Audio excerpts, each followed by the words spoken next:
held at ABC Lanes in Harrisburg, Pennsylvania for today's Heartland Bowling Tournament, sponsored by Bowler Supply and Storm. Today's tournament started out with 48 bowlers, now down to the top 5 as we're in the step ladder final. Dylan Bauer alongside Daryl Bauer as Rick Graham is currently up on the lane. He's battling Mark Hess. Yep, we're down to our final 5 bowlers. We started off with 48, and the 48 bowlers bowled 6 games of qualifying. Then it was cut down to the top 10. Took a 215 average to be in the top 10.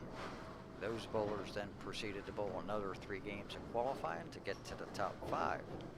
Rick Graham came in at the number 5 spot, averaging 222. And he's currently bowling against Mark Hess, who has a spare and an open in the second frame. Mark came in at the number 4 qualifying seed. Rick on a double, bowling in his 3rd frame.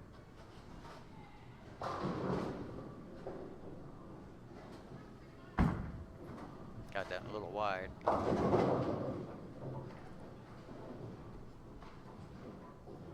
This week's tournament's on the WTBA Montreal pattern.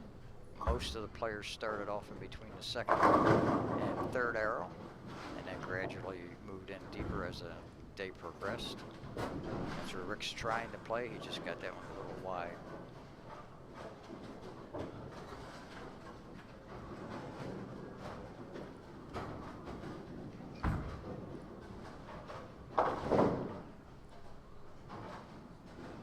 So both players opening their last frame, both on the left side. Rick Graham out of Lancaster, Pennsylvania. Mark Hess out of Blandon, PA. Mark was also a cashier here in our June event. He also bowled in the USBC Masters this past year's season.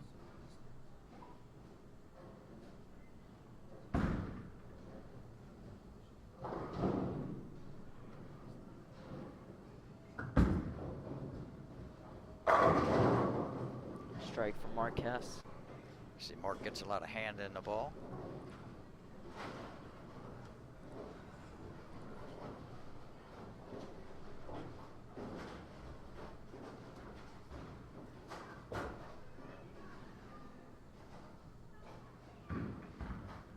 With a strike here, he can tie the match.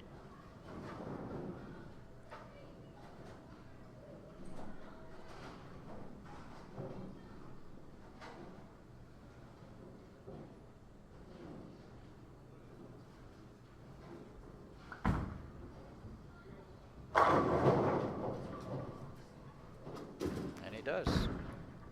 Double for Mark Hess. Rick Graham now up. He's in the 4th frame. Rick Graham started off the match.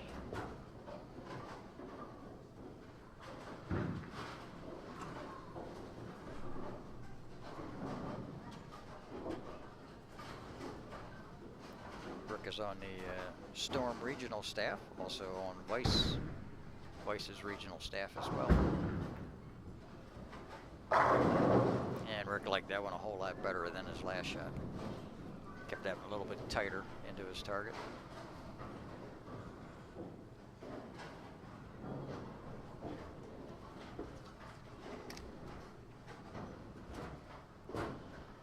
Rick Graham, 3rd after the first 6 games of qualifying.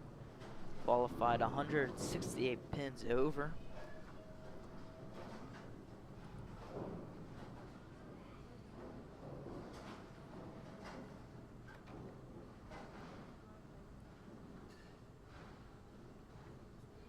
Rick was pretty steady all day throughout. 236, 211, 234, 223, 237, 227, 219, 191, and 227.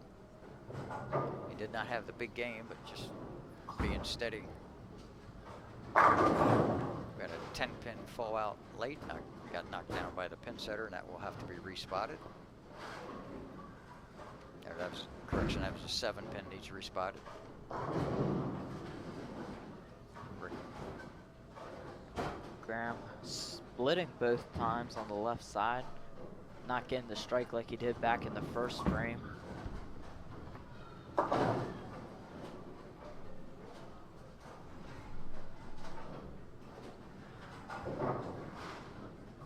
Rick will attempt to make this by hitting to the right of the 6 pin and trying to slide that over to 7 pin.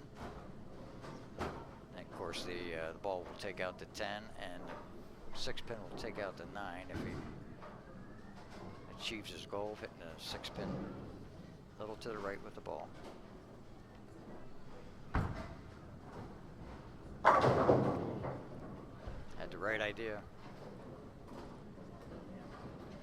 So the second open for Rick Graham in the last 3 frames. He's sitting at an 84 through 5 frames now.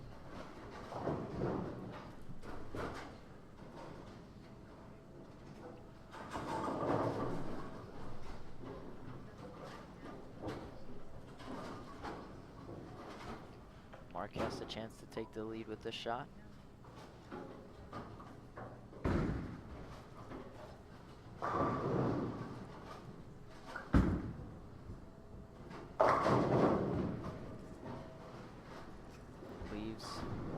Leaves the 3-9.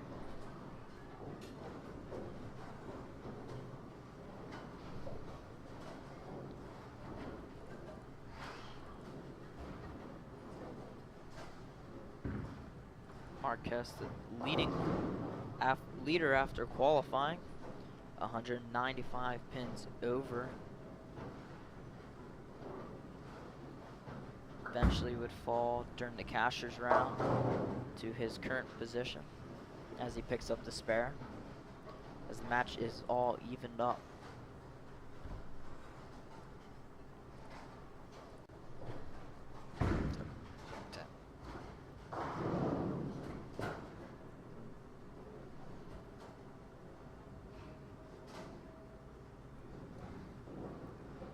Mark basically takes a 4-step approach, although he starts with his left foot. He really doesn't take much of a step, just shuffles it just a little bit before he starts his approach. Coming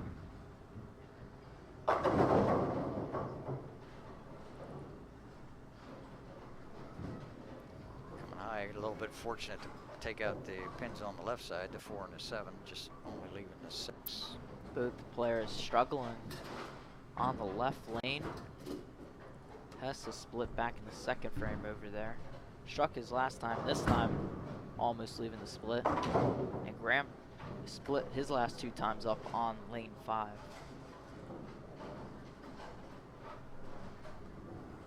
Rook is down 9 pins.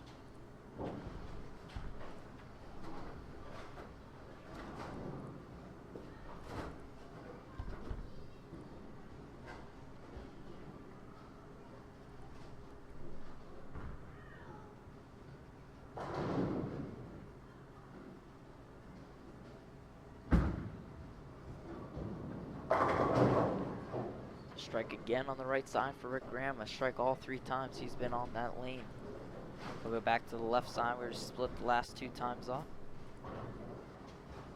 And Rick has 2 PBA titles, regional titles, one coming in Rome, New York, and the other one in Rockaway, New Jersey. He's been a PBA member for 15 years.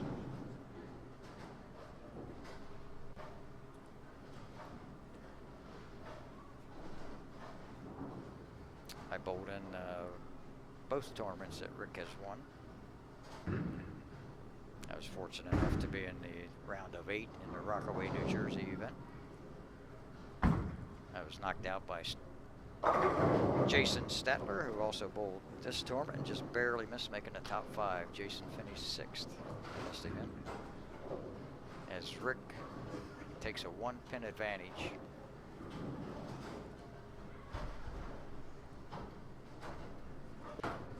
Winner of this match goes on and faces Tim Foy Jr. as the 3 seed.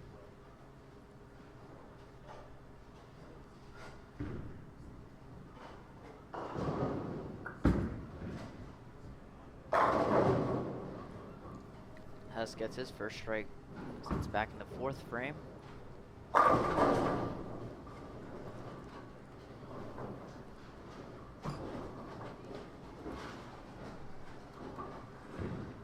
Mark taking a practice swing just to reinforce what he wants to do with his approach. He does bring the ball back behind his body a little bit, opening his shoulder, which allows him to project the ball to the right.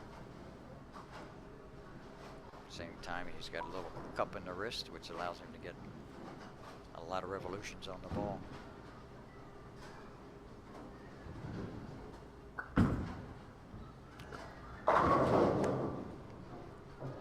Crosses over and takes the lead. Gets to trip out the pins on the right side. The double for him now. As Daryl said, taking the lead. Rick Graham up. Now he's also on a double.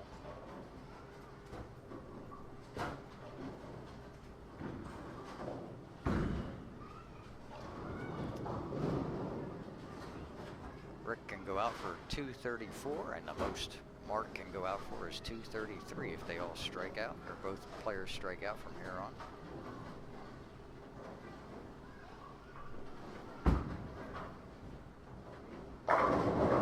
Wow. It was clean off the hand for Rick. I think he thought he threw it pretty good.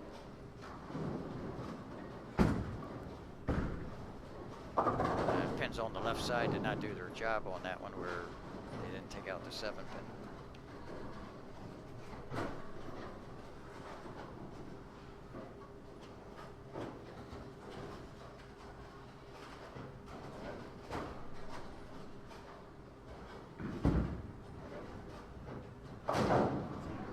Graham most of the day shooting in the 220s, 230s.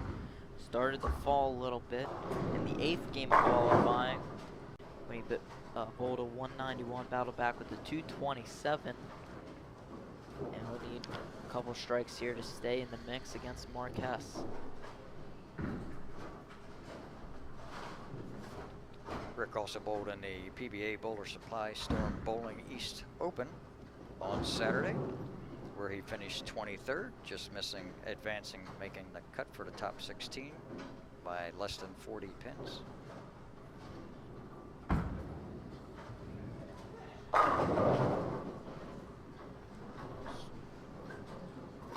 Graham starting to figure out the left lane.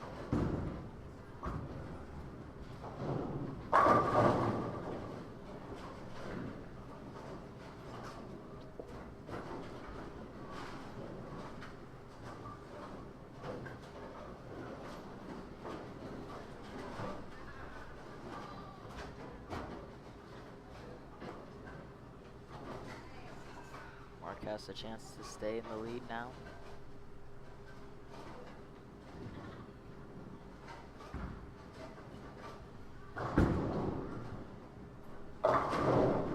Through the nose. 6 count for Marquez.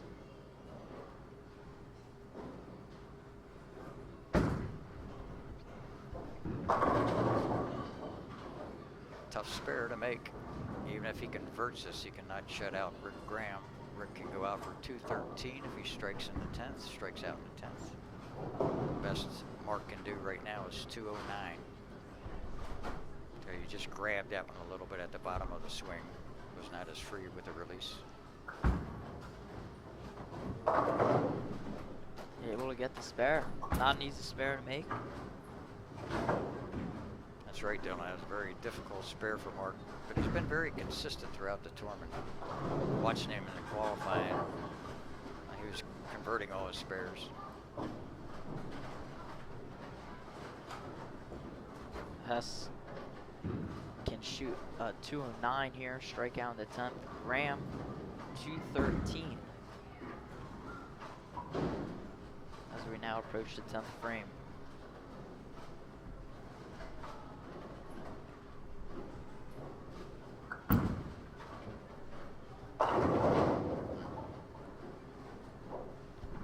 Little opening now for Rick Graham. He can get the first strike in the 10th and take the lead over Mark Hess.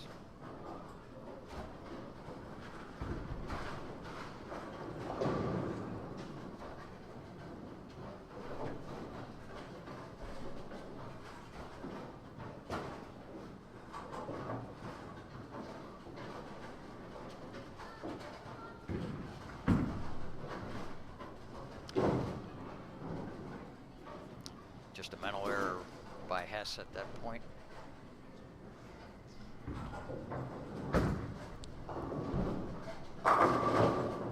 Converted that spare. Rick Graham would have had to have thrown a strike here to take the lead. Now all he needs to do is mark and a good count on the fill ball. So Hess finishing with a 187. This has been Rick's good lane so far. Struck every time on this lane, except last time in the 8th, and he got it. So a little less pressure on Rick to make that shot after Hess missed a 4-putt. This pattern here, you don't want to set the ball down short. If you set it down short, it wants to take off, and that's exactly what happened to Mark. I know he's disappointed because he shot spares real well during qualifying, made that tough spare in the 9th, the 3-6,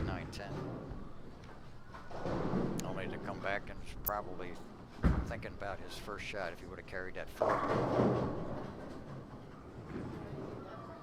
That'll do it there, officially moving Rick Graham on to face the 3rd seed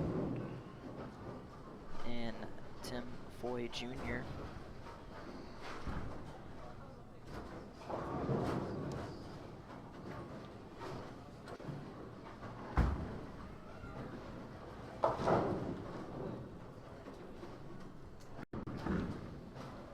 Graham officially finishing with a 200, beating out Mark Hess 187.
Darrell Bauer here with Steve Brown. Steve, I know you've watched a lot of bowling over the years, a great veteran player out of the Philadelphia area.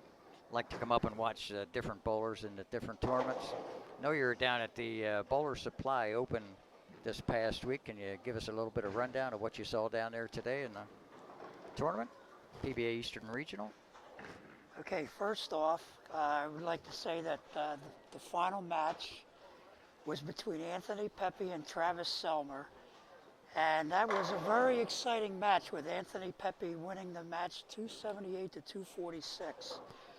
The highlights in that match were that both bowlers actually started out with 6 in a row. Every shot was buried. In the 7th frame, Travis Selmer left a 10-pin and to everybody's surprise, flagged it on the left side. Even he was very shocked about that. And Anthony Pepe came right back after that and left a 6-8 split. So just when it looked like Travis got a little bit of a reprieve, Anthony made the split clean. And from that point, he struck out, and Travis was never back in the match. However, Travis did finish with a 246. But it was a great match because up until that point, this was a very low-scoring tournament. And if you just made a little bit of an error, you were going to leave up some kind of a split. The scores do not indicate here just how difficult the condition was. Even in the final match, these guys were literally throwing darts. Yeah, so yeah, you talk about low scoring, right, Steve? It took only about a 206 average to qualify for the top 16 after Saturday's event. Right? And With a lot of great players that were there. Wes Malott was there. Right, and he was nowhere near the cut, and Parker Bone was there. He also did not make the cut, although he was pretty close. Oh, very good. Well, thanks for sharing some time with us, Steve, and appreciate it. You're And welcome. we'll get back to our live action with game number 2, which is Rick Graham now bowling against Tim Foy Thank you very in our much. step-ladder finals. Thank you, Steve.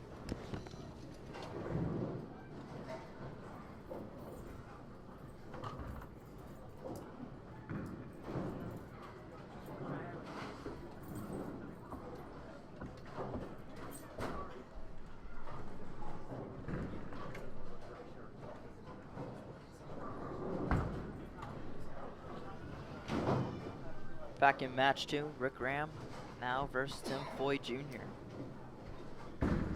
Rick starts off with the 6-7, tried to convert it, made a good attempt. But the ball just a little too far right of target.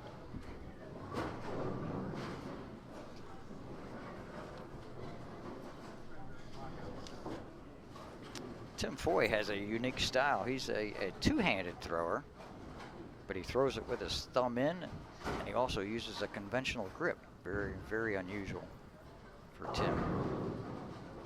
Takes 5 steps.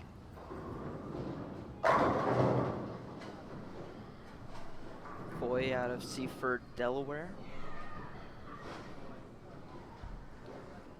Has 5,300 games. He's only 27 years old.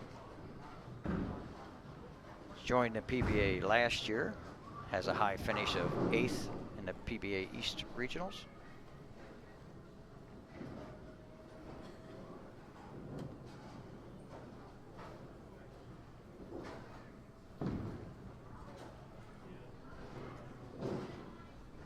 After 6 games, Foy was in 2nd place. 170 pins over. As he doubles to start off. See, he was This wheeling match. that one in. A little surprised that got back. May not have gotten back the first game, but Mark Hess and Rick Graham may have broken down the oil pattern just slightly.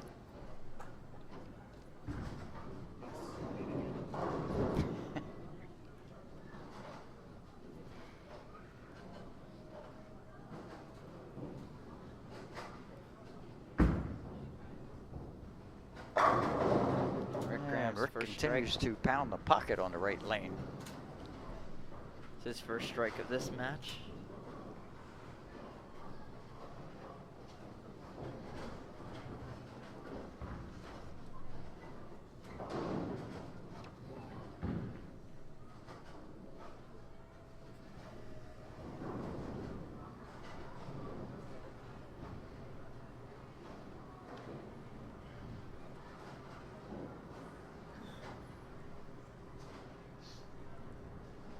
As we mentioned earlier, Rick bowled in the PBA Eastern Regional on Saturday, qualified 23rd, as Steve Brown gave us a rundown of what the events happened today.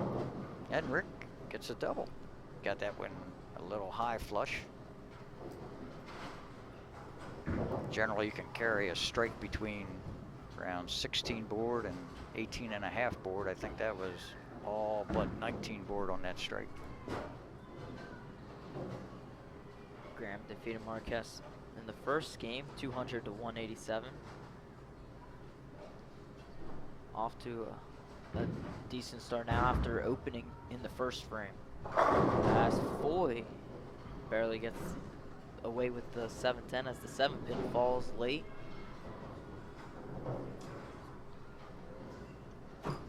Pretty good shot by Tim Foy there. I think like he flipped that one a little bit off his hand more so than rolling it.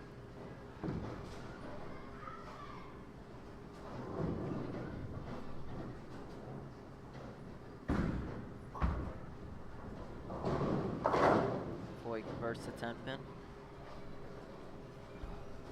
It's got the modern game with a lot of speed, a lot of revs. Very similar to Jason Belmonte, being a two-handed player. He's got excellent body position when he gets to the foul line. That seems to be the key with the two-handed players. A lot of them have attempted to do it because they can get a lot more revolutions on the ball and better pin carry. But you still have to have the control and the proper body position at the foul line. And he did not like that approach at all.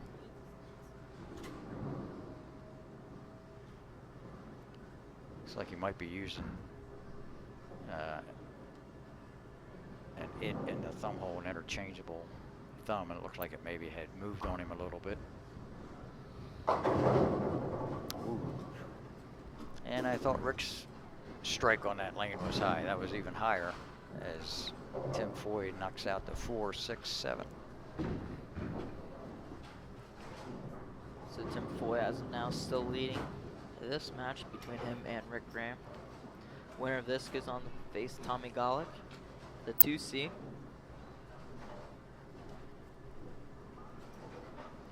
Rick, no stranger to pressure.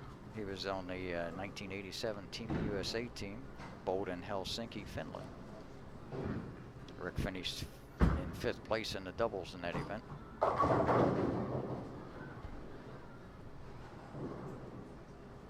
I don't know if Rick is liking that high hit on the left lane. He thought he'd try going high again, but this time he leaves the 4 pin.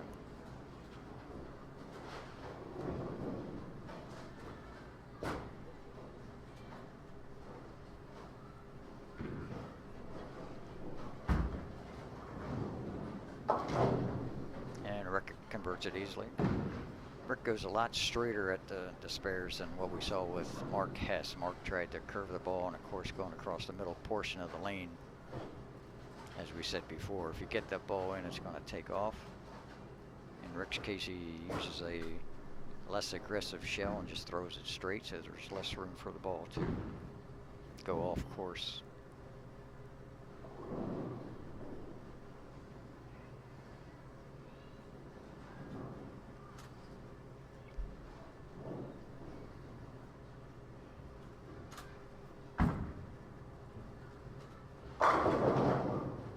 Shot by Graham.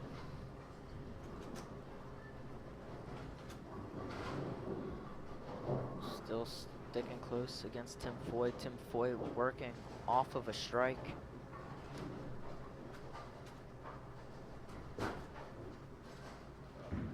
Tim Foy currently plus 12.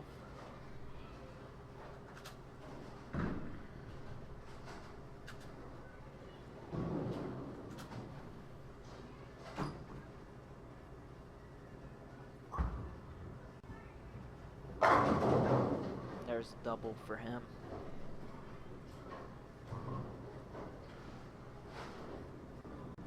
Ball has a lot of power and impact when it hits the pins. Created by that revolutions that's created on the ball.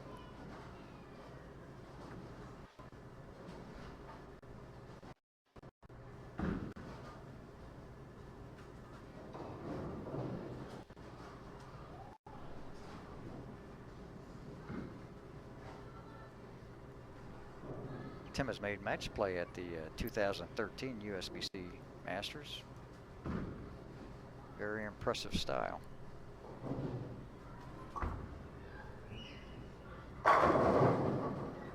It's turkey for Tim Foy. Increased his lead to 22 or 32 pins now. Rick can cut it back to 22 with a strike here.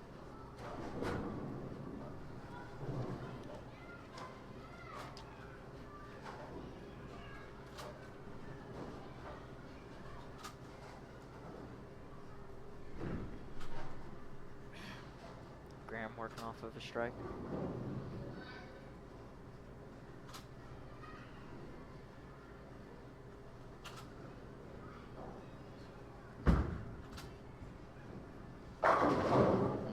Solid 10 pin.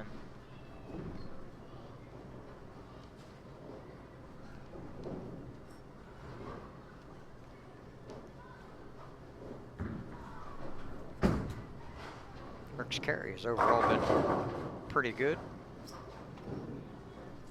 He's left a 7 pin, a 4 pin, and a 10 pin on that lane, but he's carried every other shot here through a game and a half.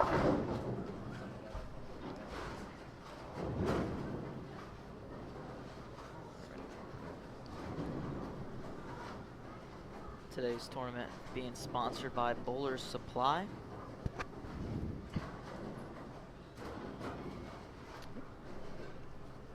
Bowler Supply carries a full line of balls, bags, shoes, and accessories for your entire bowling game.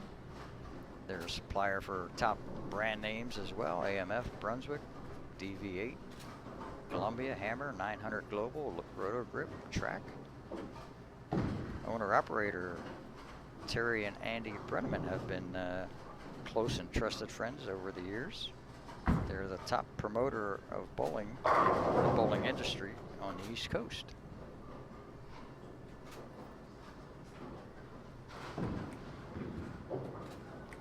Terry has kept Bowler Supply progressing well over the last 35 years.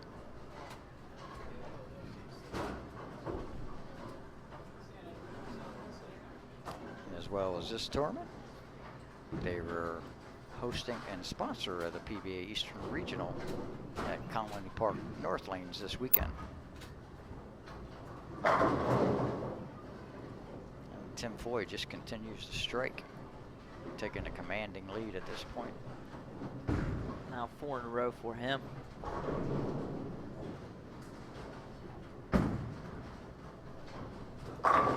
If he can stay clean with good counts, he will shut Rick Graham out. The most Rick can get is 237.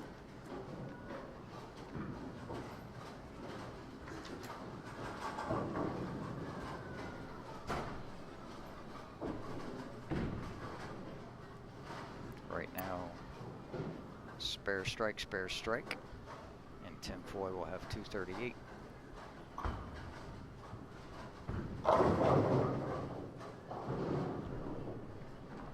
Of course, happy to just leave the 2 pin on that shot.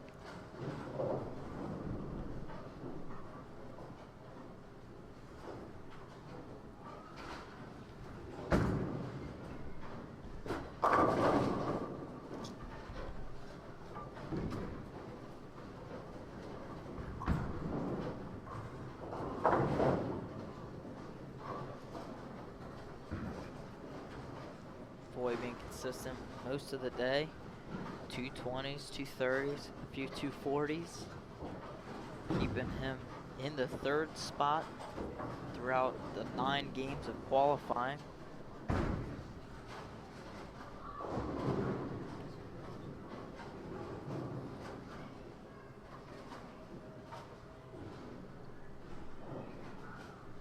Graham working on a strike.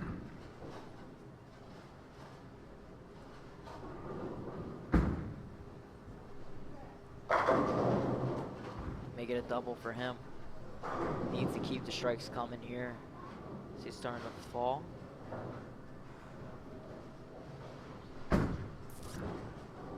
This event's also Bauer alongside Daryl Bauer for today's Heartland Bowling Tournament, sponsored by Bowler's Supply and Storm. Currently in the 2nd game of match play, Rick Graham versus Tim Foy Jr.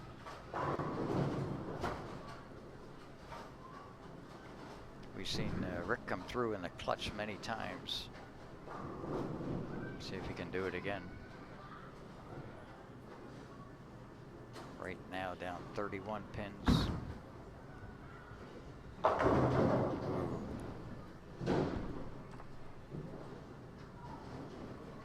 For a 7-10 split for Rick Graham, just about do it as long as Foy can stay clean.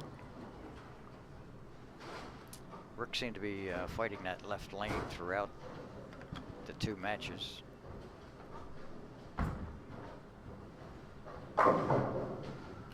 Ends with an open.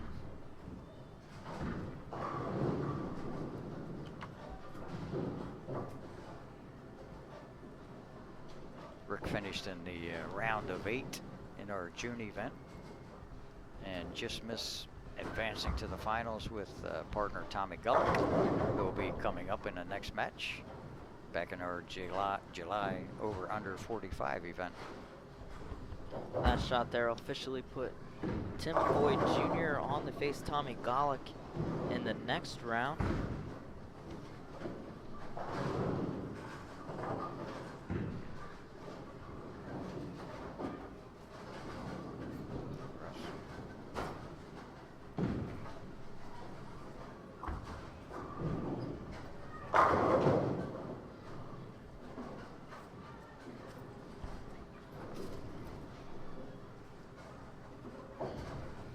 So Graham will finish 4th place Tim Foy in today's tournament.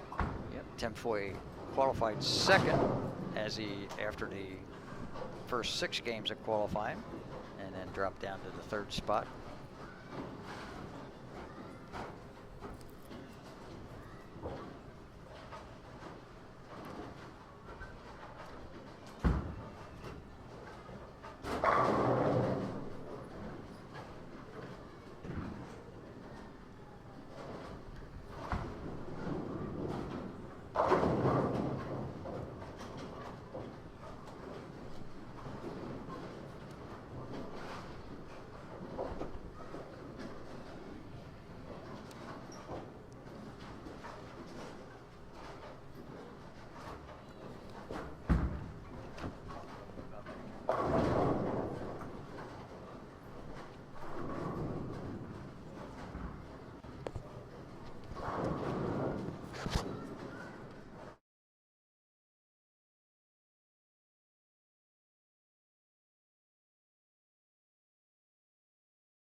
Rick finished out his game with 192. And this is Darrell Bauer, now being joined by Russ Mills, Russ PBA Eastern Regional Director.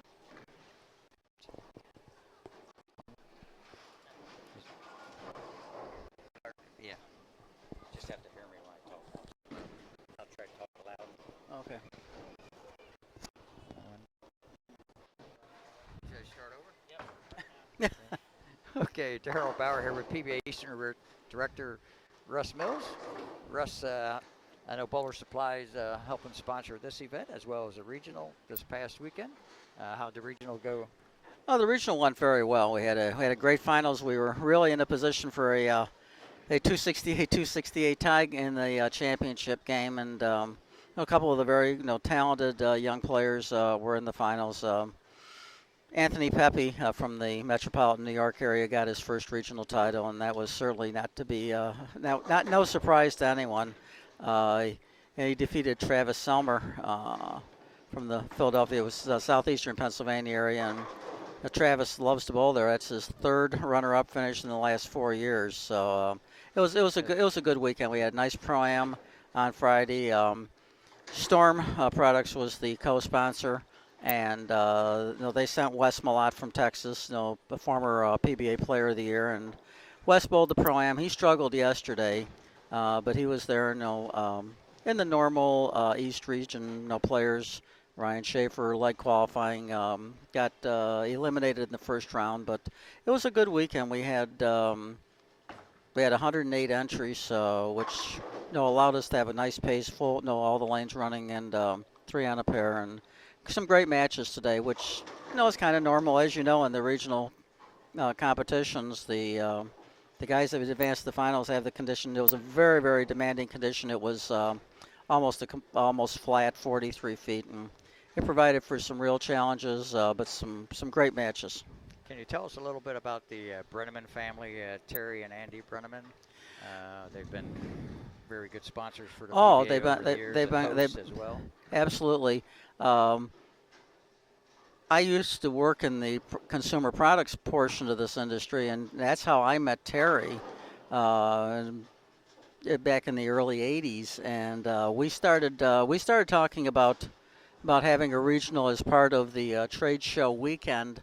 Not too long after we stopped going to Suburban Bowl-O-Rama, because we've had great events in the York area for a number of years. And when Jim chose not to continue doing the regional, Terry had approached me about bringing in as part of the trade show weekend, and ever since then he's brought the regionals in, and he's also added at times as many as 2 senior regionals, and this year he included the one of our non-champions tournaments, which is great events, one-day tournaments for the new bowlers to get some experience. And he's been a great partner for us, and hopefully we've been a great partner for him, because we can continue doing this. Yes, well, I know the bowlers appreciate what all of you've done, Russ. I know you took over from Tony Lackwitz back in the early 90s, I want to say. 1996 was actually the first year that I did it full-time. And you've done a great job. I know thank the you. players really love what you do and work with them. I had good teachers, between Chuck Pisano as the regional director and Tony Lackwitz as the tournament director. I had some great guidance, and I love what I do. You get a little tired as you get a little bit older when you're doing them week to week like this, but I enjoy it. We have 3 PBA members left in our match. We got Tim Foy, who just beat Rick Graham. He's bowling up against Tommy Gullick now. Tommy has, I think, several PBA titles. Tommy Gullick has 3 regional titles, and he's a former regional player of the year.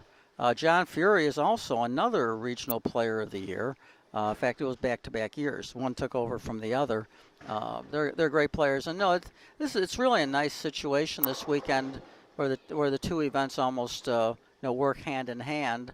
PBA rules required PBA members to compete and support the event in York first, and the guys that are here are the guys that didn't advance to today's finals.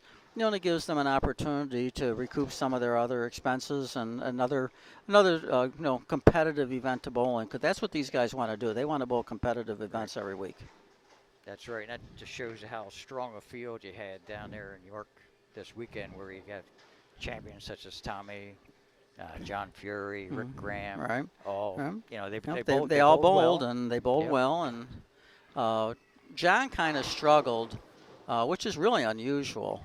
Tommy cashed and failed to advance to the finals. We had Parker Bone, PBA Hall of Famer.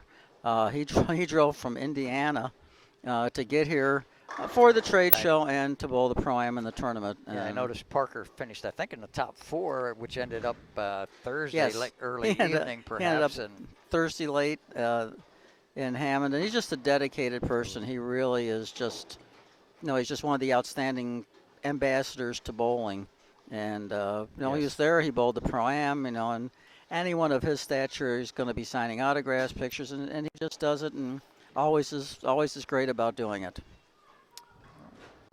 Russ, appreciate you stopping by and Daryl, thank you very much. Players, and on behalf of all the players, we appreciate what you do for everybody, and thank we you. hope you continue. Well, I enjoy doing it, and and I enjoy coming here. You've just got a great facility, and again, the cooperation between you and the Brenneman family. Just makes for another great event. So I guess on behalf of us, thank you for doing events like this. Okay, it's mutual. Thank you, Russ. Thank you.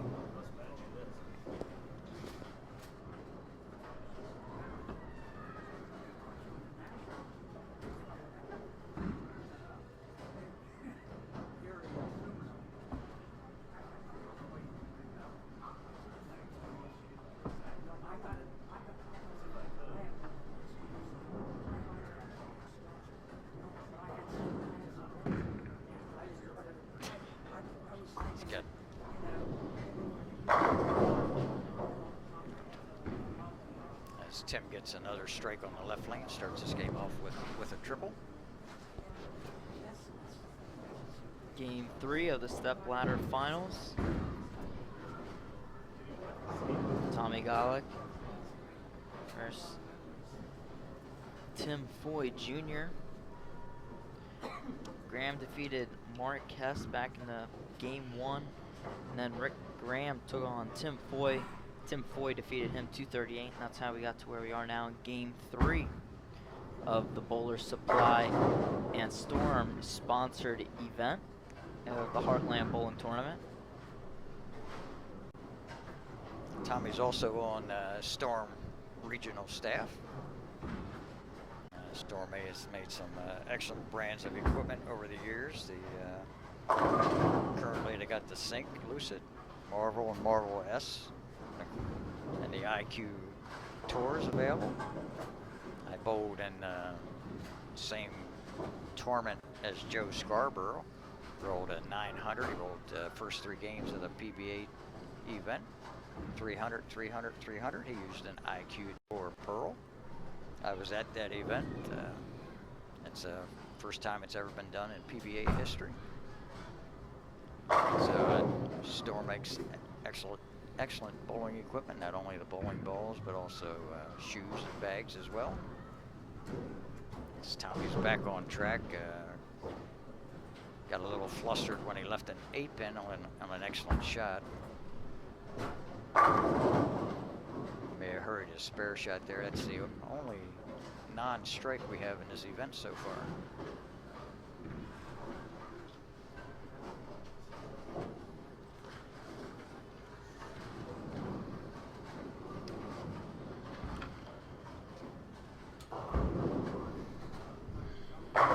There's the front 4 for Tim Foy. The Heartland Bowling Tournament is not done after this tournament. There are 2 more coming on September 6th and September 7th. On September 6th is the Handicap Doubles Tournament. It's going to be a team event. 1,500 goes to first place. For the one on September 7th will be the Coca-Cola Scratch Open. It's $1,000 first place guaranteed pay. To sign up, go ahead on to heartlandbowling.com. You can sign up there, where you can mail your orders to ABC East Lanes. Attention, Jonathan Bauer at 1001 Eisenhower Boulevard, Harrisburg, PA 17111, and make checks payable to ABC East. Tournaments must be paid in full when registering.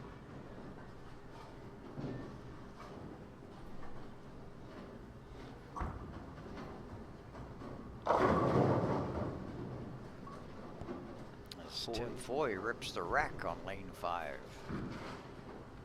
Looks like he's going to be the man to beat.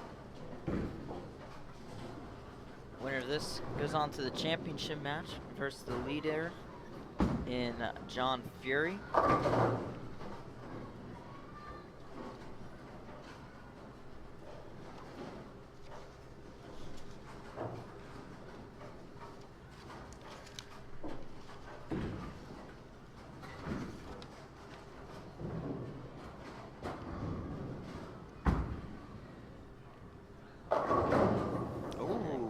Golick, 3 in a row.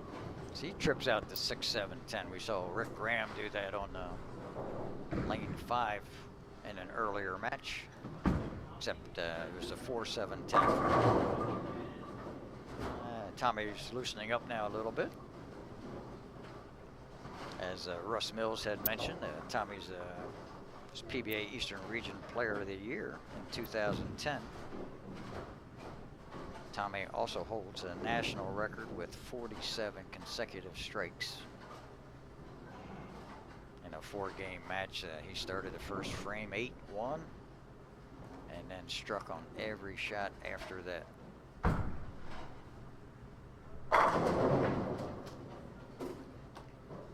Close one between Golick and Foy. Great shot there by Tommy. Today's tournament also sponsored by Local Monster. Local Monster is an online marketing company that helps small businesses spend their marketing dollars wisely. They focus on helping businesses build their brands and grow. For a new website or marketing support, visit www.localmonster.net. Email Trevor at localmonster.net or call 717-638-9028 to see what Local Monster can do for your business.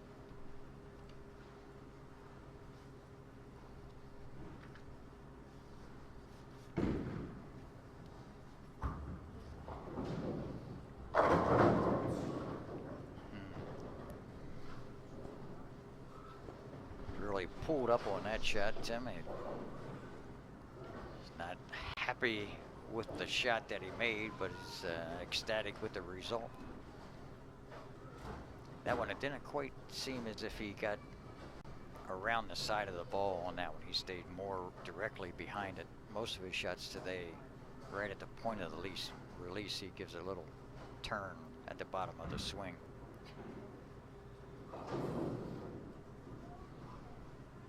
That time he pulled through it and up as opposed to getting around it.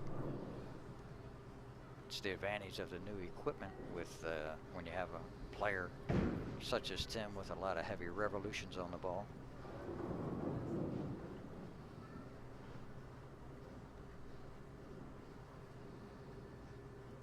Match 3.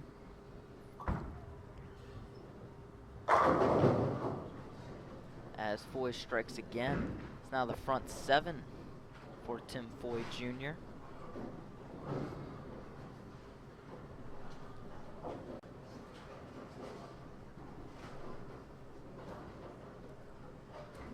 Tim only had one game below 200, with his high being 257 during qualifying. He's already on pace to have a higher game than that. Of course, Tommy striking as well. He can go out for 268 if he keeps striking. And he does. Gala keeps making the shots one after another. Just an unfortunate 8-pin back in the second frame that has kind of spoiled this game for him. But he's still in it against Tim Foy, who has the front 7.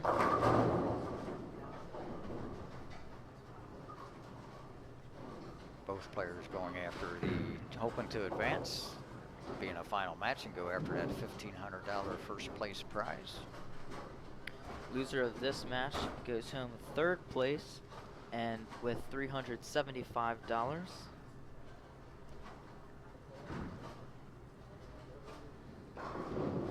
Another great event put on by both Jonathan and Brandon Bauer. As Tommy gets his 6th strike in a row. And both, as Russ Mills had mentioned earlier, the event worked out really well this weekend alongside the PBA Eastern Regional down in York. Russ had mentioned how bowlers like to compete. They enjoy bowling. This just gave them another opportunity with the regional that close that they could spend the weekend in the Harrisburg, York area.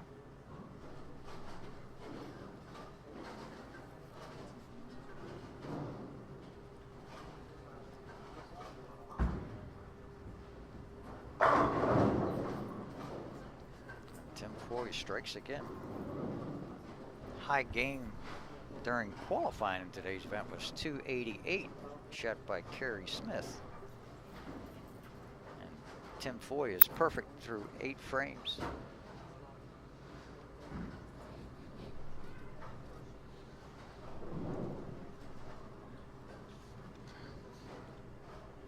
Kerry Smith was one of 2 ladies to make the top 10. Also, Christina Wendell had qualified 9th.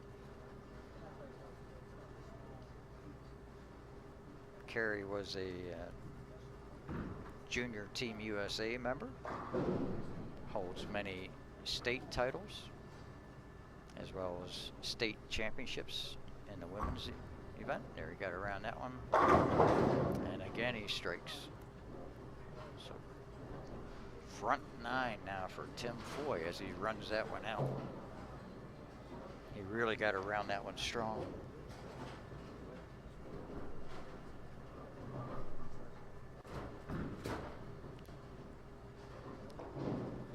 Golick has the last 6 in a row for him.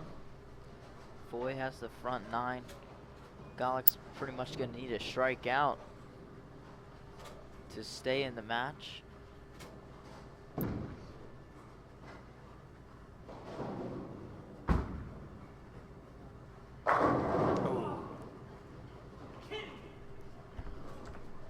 Tommy threw it well. 4-pin wrapped it around the 7.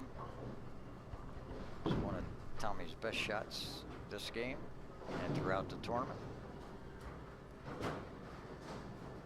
He's got to feel a little let down.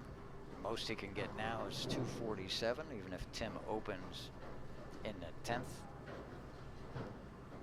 He's going at a 260 pace.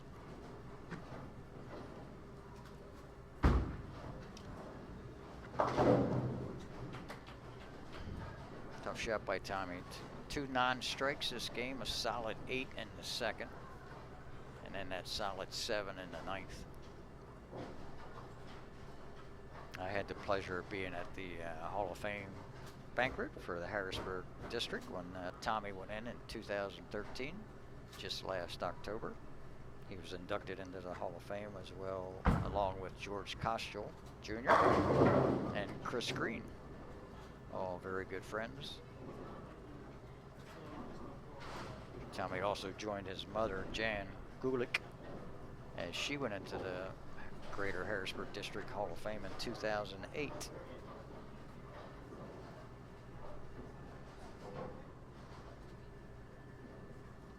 Tommy's rolling a great game, but it's not going to be enough. Tommy loves bowling here at ABC East Lanes, as he finished first in the PSBA 2012 Masters event held here.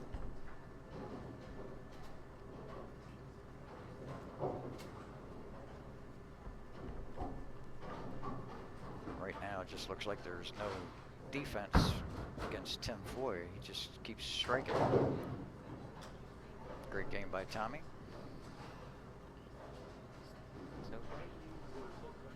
Golick finishes 236. That'll not be nearly enough, as Tim Foy Jr. going for a 300 game. Has the front 9. He'll finish on the right side.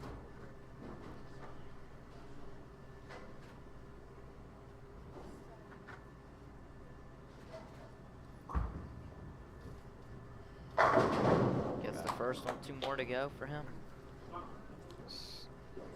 Tommy applauds Tim Foy's performance.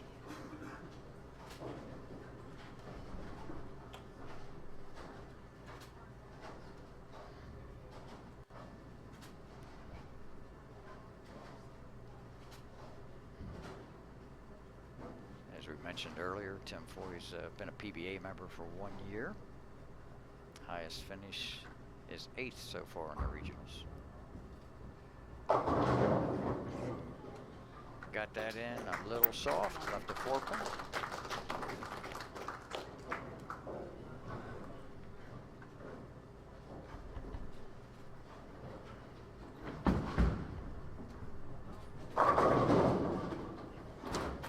And that now is the highest game shot during the tournament. 289 by Tim Foy Jr.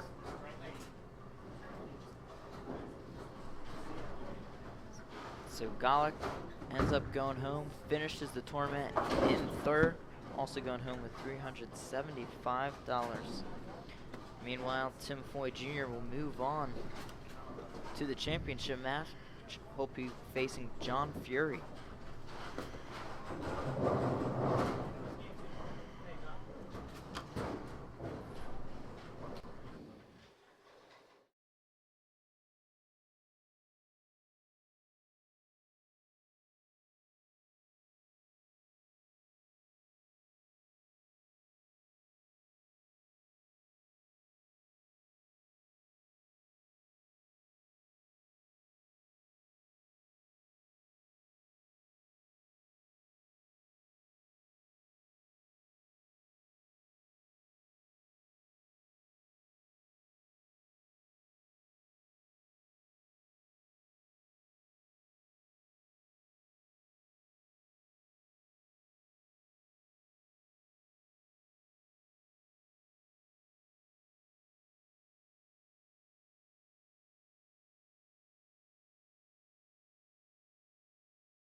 Daryl Bauer here with Tommy Gullick. Tommy, you bowled a great game there. Solid 8-pin in the second frame, solid 7 in the ninth, which was the eventual demise of your game. But you threw a strong game and you got beat by 63 pins. Yeah, that's a tough game to beat. I mean, Tim bowled a great game.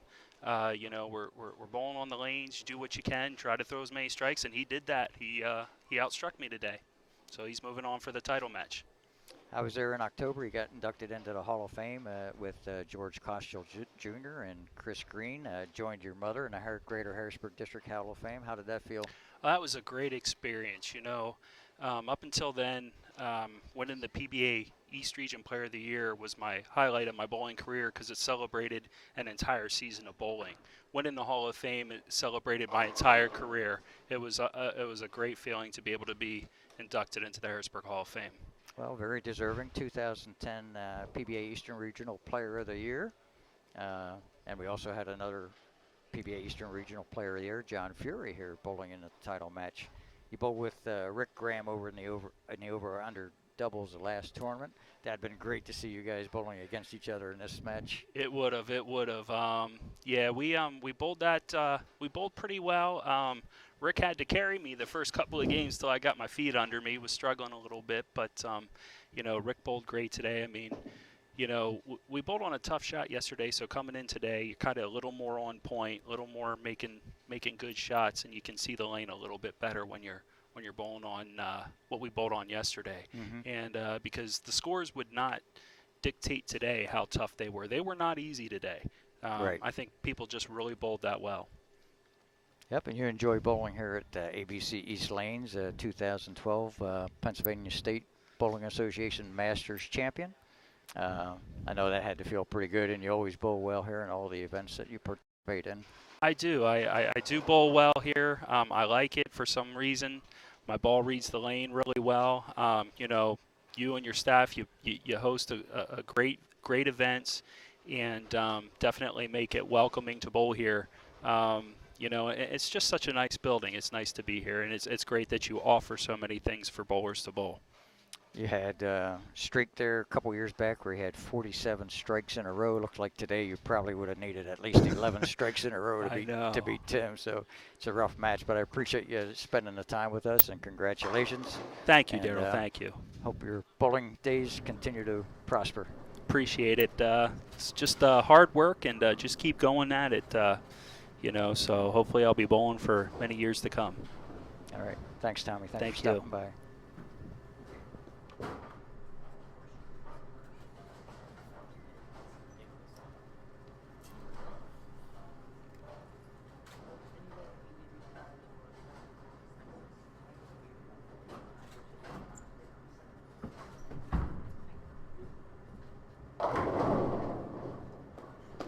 His first shot in the championship match, and he throws it for a strike. I know he's thinking he's probably going to have to throw a lot of those in order to beat Tim Foy as hot as he is right now.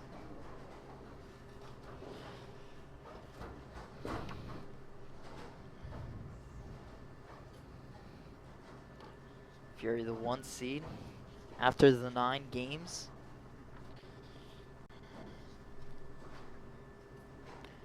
Dylan Bauer alongside Daryl Bauer for today's Bowler Supply Storm tournament. So we've seen some great bowling here in the finals. Scores have been a little higher than what they were even during qualifying.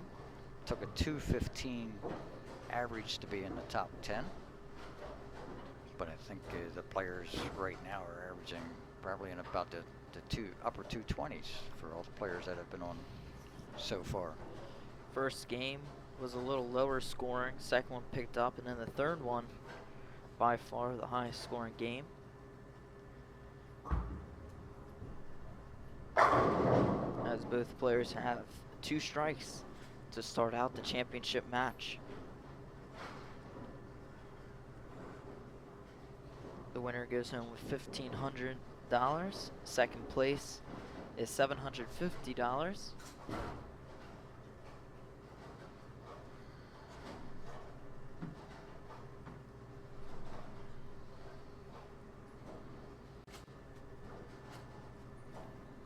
Tim Foy defeated one PBA Player of the Year in Tommy Gullick. Now he's trying to go on and defeat John Fury, also a PBA Eastern Region Player of the Year.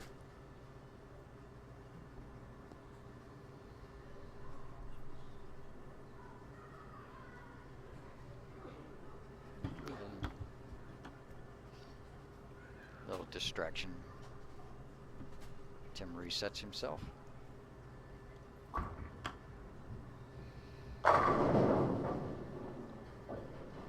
Able to get another strike. That's a turkey to start off for Tim Foy Jr. in the championship. See the advantage of the high rev players. That was half pocket, kind of like just squash the pins.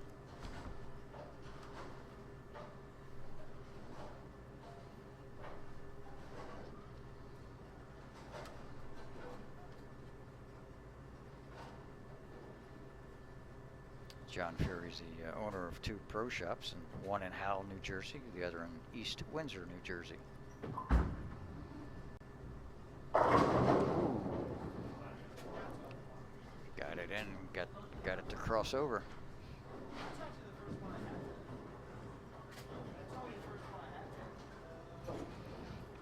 So both players now the first 3 here in the championship game.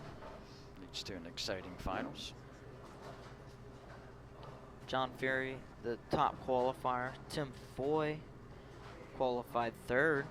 Beat Rick Graham back in game 2, 238 to 191, and then just beat Tommy Golick, 289 to 236.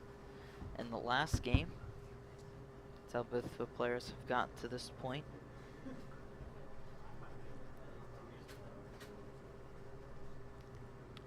Today's tournament sponsored by Bowler Supply as well as Storm.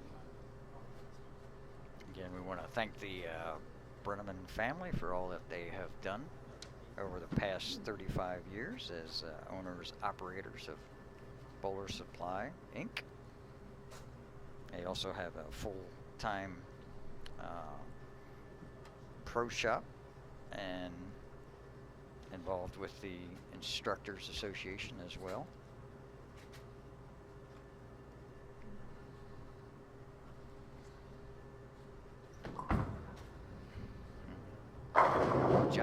John's fighting his thumb hole.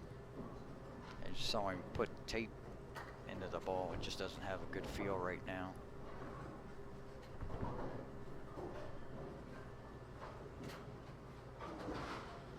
John was a leading qualifier for today's telecast, averaging 236.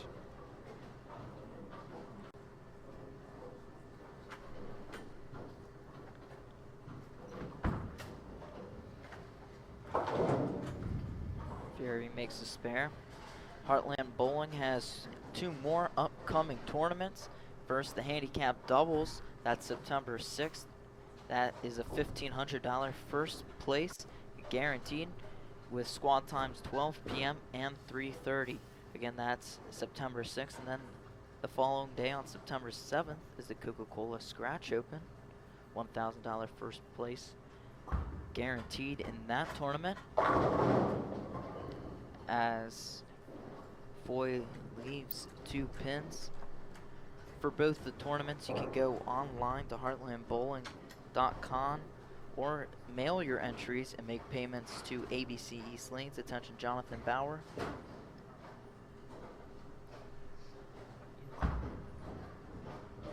Ooh.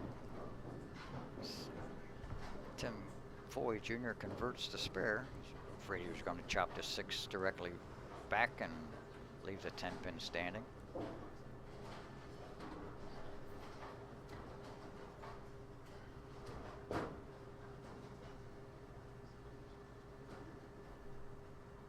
Tim Foy has thrown 14 of his last 14 strikes out of the last possible 16 shots that he has made. And perhaps starting to lose his reaction now a little bit.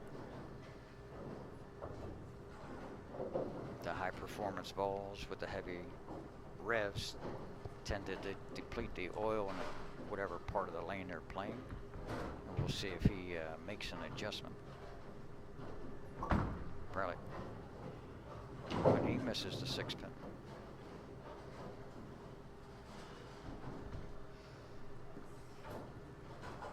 So Fury able to maintain the lead with this shot. 106 since Foy Jr. threw 5 frames. Fury plus 13.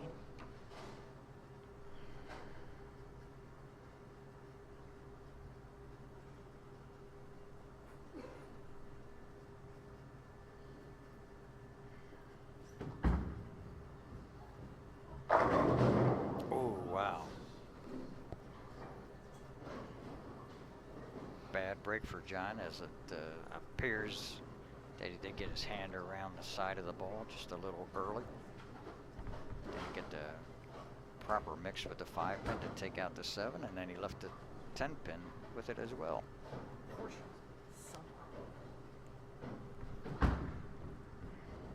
And after 5 frames, we are dead even. Both players on an open going into the 6th frame.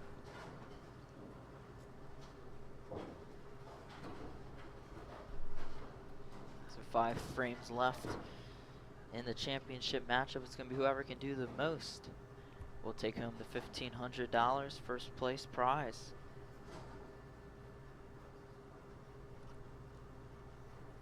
Bowler Supply also handles pin setter equipment, parts, and supplies.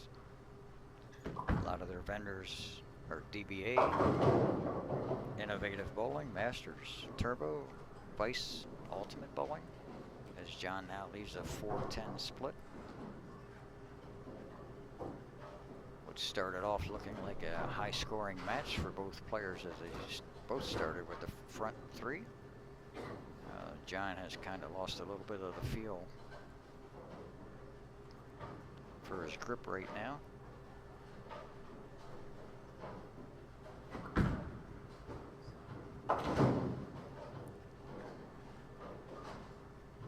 Back-to-back opens for John Fury.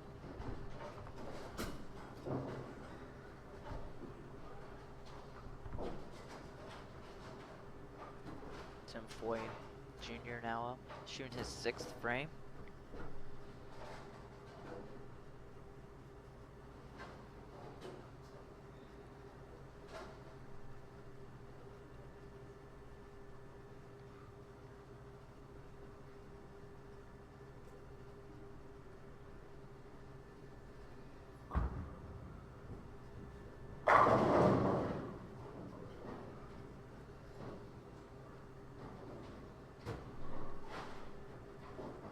Tim Foy gets back on track with that strike. So Foy will regain the lead with that shot.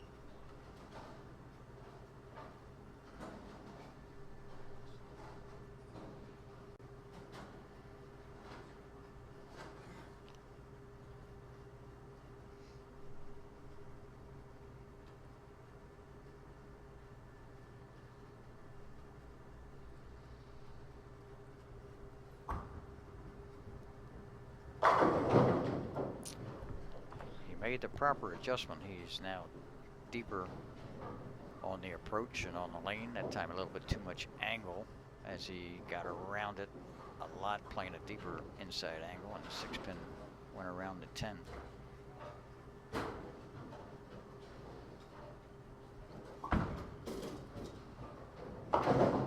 It's a little bit out of his zone where he was carrying so well now, so we'll just have to see if John Fury's able to make a run here. See if Tim Foy can carry at his new spot on the lane that he's trying to play.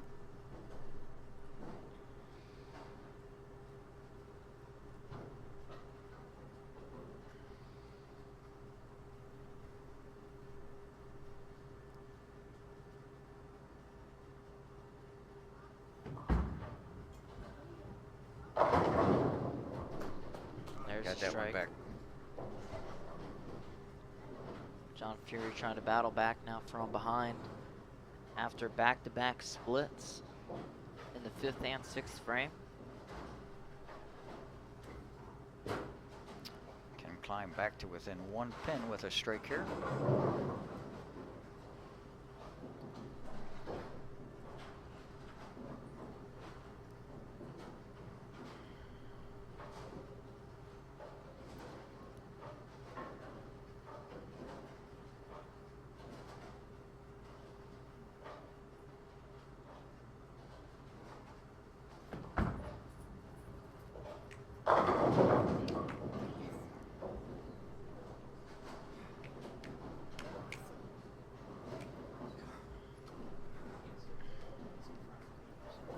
John almost leaving a 7-10 again. Time got the head pin to come across and take the 10 pin out. Looked like he tried to go deeper himself and then soften up on the release. Good idea. Just didn't get the right mix. Ooh. As he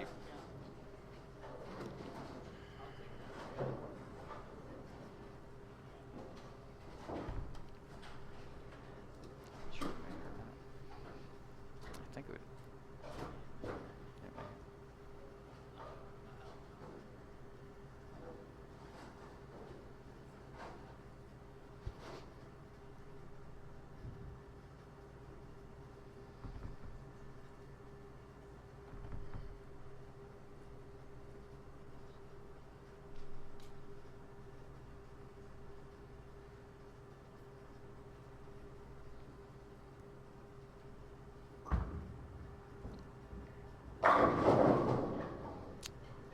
Solid 10 pin again for Tim Foy. Tim Foy pretty much just has to stay clean through the last 3 more frames.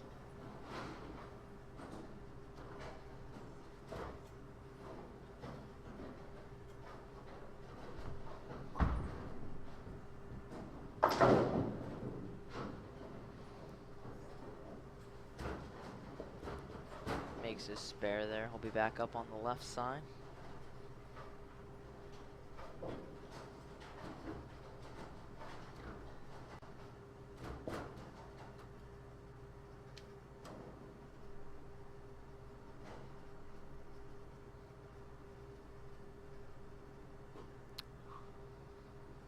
Now starting about 4 or 5 boards left on the approach from where he was during his previous matches. And not taking any chances, wants to get make sure he has a perfect rack to shoot at.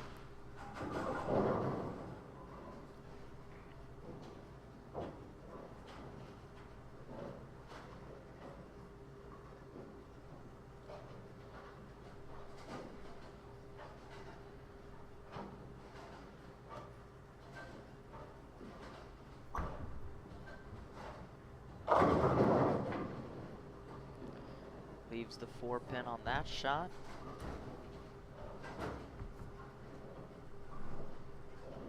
After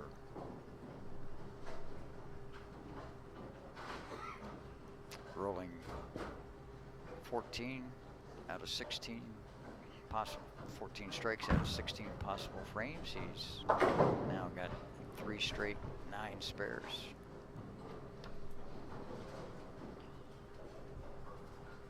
Fury needing strikes his rest of his way in order to stay in the match.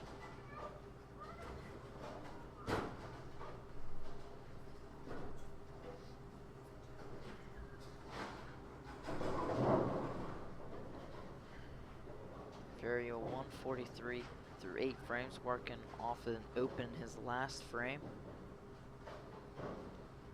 Can strike out for 203 and force Tim Foy Jr. to get the first strike in the 10th and also get 10 pins in the next 2 shots.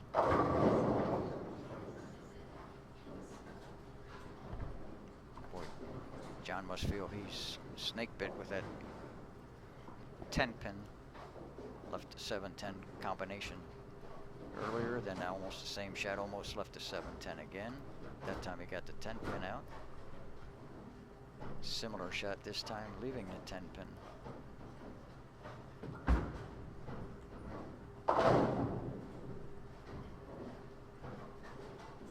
Needs to strike out to force Tim Foy Jr. to get a mark in the 10th.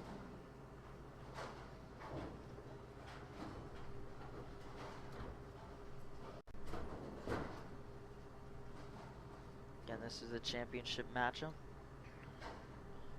as Fury is in the 10th frame.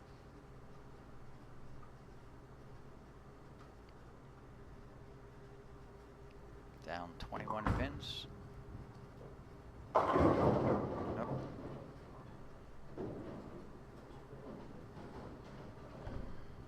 Leaves the 4-pin first shot.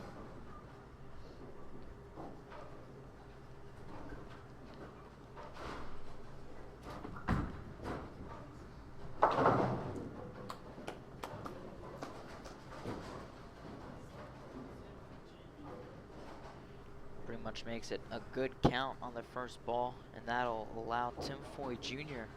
to be the champion of this Heartland Bowling Tournament.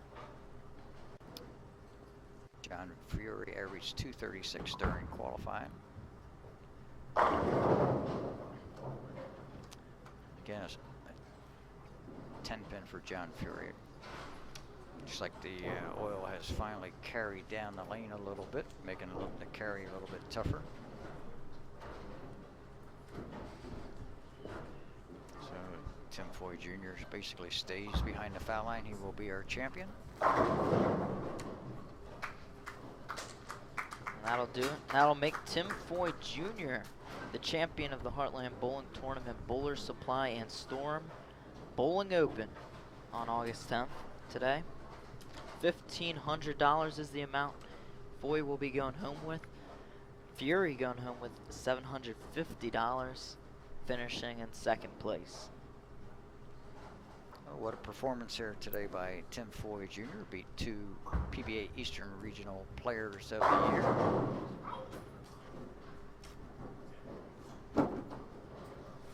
It's a little anticlimactic now, leaving an 8-pin, but another good shot. But Tim Foy had that good string of strikes and then throws 2 strikes out of his last 7 frames. That's part of the game today, is you gotta be able to adjust to the ever-changing lane conditions. And for the most part, he was able to do that, hit the pocket. Maybe not carry as good, but stayed close enough to defeat John Fury with a final score of 203 to 181. As you see, the check presentation by Jonathan Bauer for Tim Foy Jr. Receives a check for $1,500.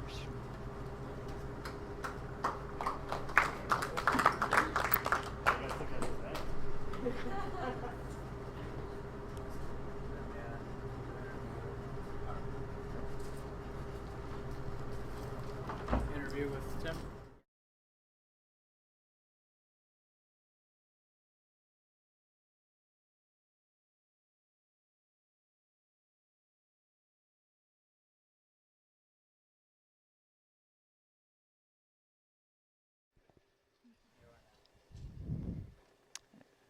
Tim, what a great performance today. Rolled first 10 strikes in that match against Tommy Gullick.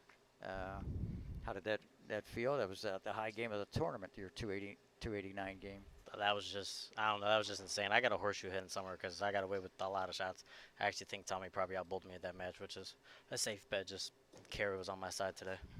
Yep, it was, and then right at the very end, looked like the lane started to transition. Looked like you moved it a little bit deeper, maybe tried to swing it a little bit more during the head belly. Yeah. You lost a little bit of your carry. Yeah, well, I saw starting to see the ball go a little earlier. I threw a couple good shots. I think one of the shots where I 10-pinned was pretty good off my hand. The 8 count where I left 6-10, I thought was halfway decent. I got maybe a little slow with it, but I knew right then it was time to move. And then I didn't move on the left lane when I should have. I think I left that 6-pin and missed it, which I've had a few opens today, and I got lucky. It didn't cost me. John definitely bowled a great match. It's just luck wasn't on his side today. Yeah, looks like in the middle of the match he started having his thumb change sizes. He had to work with the tape, probably threw him off a little bit. Yeah, I think he lost the feel of his thumb, which anybody who bowls knows that's one of the most important things is your feel in this game. Right. How did it feel? You beat 2010 PBA Eastern Regional Player of the Year and Tommy Gullick. Oh, And that then was you beat 2012 PBA Eastern Region Player of the Year and John Fury. So you beat two pretty good players. And then you throw Rick Graham in there. That's just the field was tough. A lot of us bowled a regional yesterday, and those of us who didn't make the finals came back over here today because it was so close. And John always runs a great tournament, so we had to come support John. And it was definitely a tough field. When I saw the ladder, I knew it was not going to be easy. All 5 guys that made the finals are phenomenal. So it was just a matter of executing and who can knock 10 down more. Very good. Have you had any other victories, championships as this one? I've won a bunch of local around the stuff like that. I won Gerard Watson runs a tournament. I won a couple of them. I've won little stuff. I've never won nothing major. You can never complain about winning anything. Anytime you win something is good.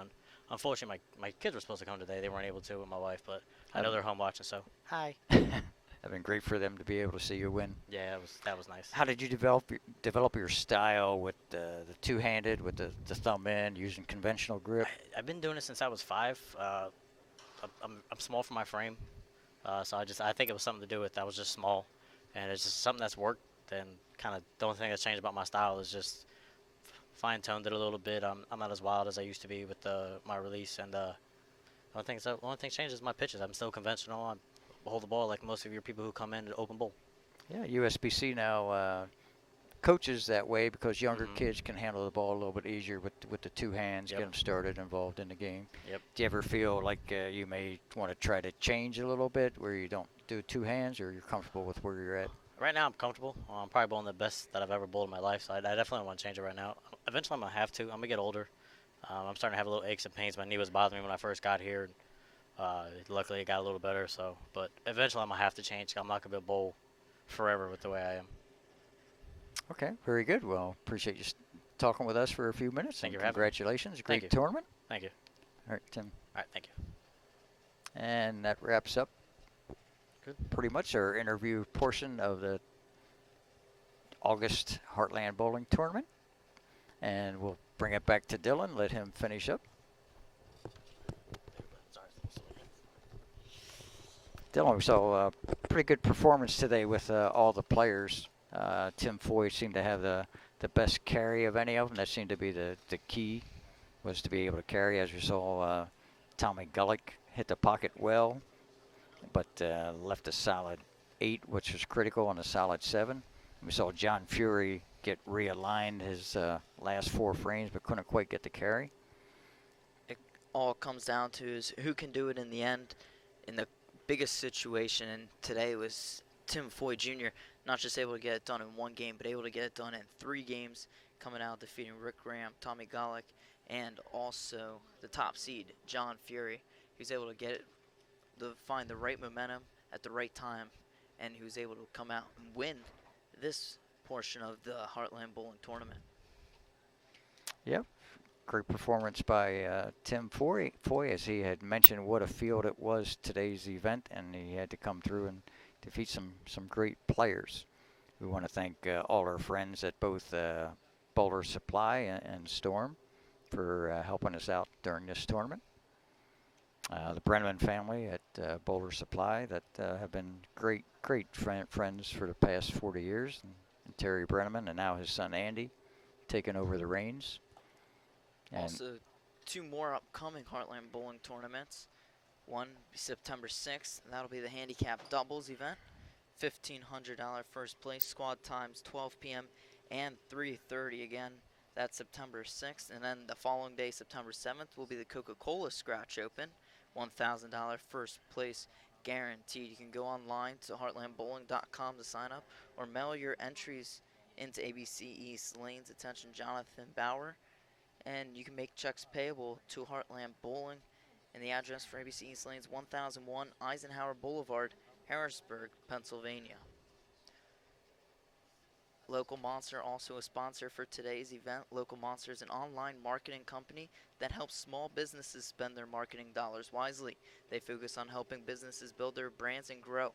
For a new website or marketing support, visit www.localmonster.net, email Trevor@localmonster.net, or call 717-638-9028 to see what Local Monster can do for your business. Once again, I'd like to thank everyone here at ABC East Lanes, as well as everyone who participated in today's Heartland Bowling Tournament. And again, it was Tim Foy Jr. who defeated John Fury in the title match. He came out victorious, went home with the $1,500 first place prize for our producer Brandon Bauer, as well as the color man Daryl Bauer, and for the tournament director Jonathan Bauer. I'm Dylan Bauer saying have a great rest of your Sunday evening.